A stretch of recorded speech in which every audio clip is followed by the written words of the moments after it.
Okay, boys and girls, we're just going to go over lesson 1. So I think the first thing for you guys to do is to read the lesson. So you can either read it from your book if you have your book. If not, you can go to the online textbook.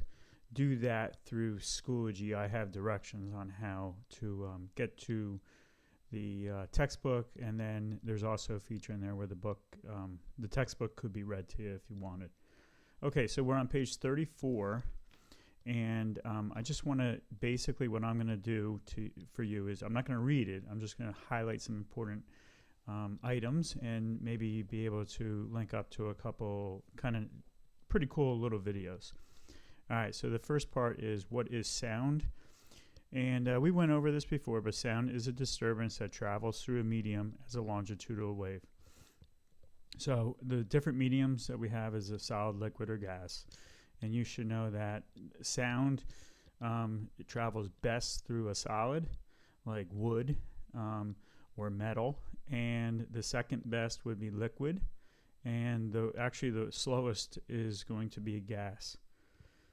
All right. I do have a neat brain games video to show you. I'm going to show you that a little bit later. All right, the next thing.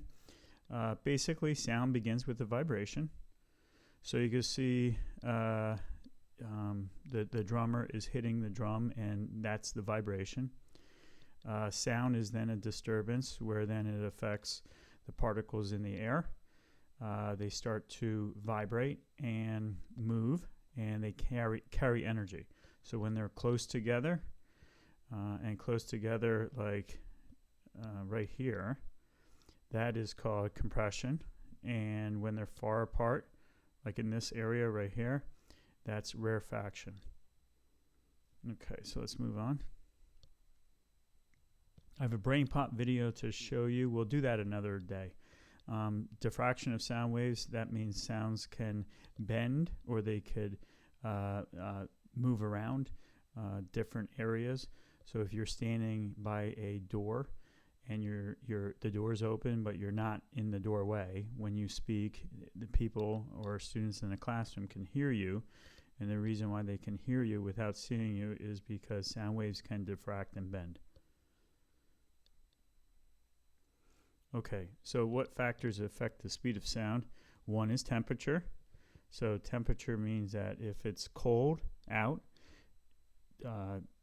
sound moves slower. If it's if it's warmer, it will move faster. So the speed of sound depends on temperature, stiffness, which we're going to go over in a second, density of the medium, which again we're going to go over that one too in a little bit. Okay, so next is the stiffness of an object. Sound travels more quickly in a stiff material. When I say stiff material, think of like a piece of lumber. So that's pretty stiff, so it travels pretty quick through there. It even travels even faster through something that's metal. Metal's even more stiff. And then I have another video that we're going to see in a little bit about a bell in space, how without air particles you will not hear sound.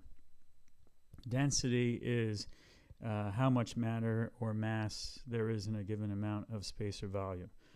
So I want you to think like this. Think like thickness. So a milkshake versus milk. So a milkshake is thicker, so it takes longer to go through a milkshake than milk. So the thicker it is, the more density it is, the slower it's going to be. So it's slow and dense material. It's like running in sand. So if you run in sand, it's going to take you a while to run through. So that's like sound. Sound does not move well in dense material. Okay, in another day, not today, we're going to do a lesson quiz. You could write it on a piece of paper. I will read it to you, and you need to try to get the answers, and then we'll go over the answers. Okay, boys and girls, so it looks like I can't get the videos to work through the iPad. They work, it's just the sound is disabled. So what I'll do is I'll put the links to some of the different videos on Schoology for you within the assignment.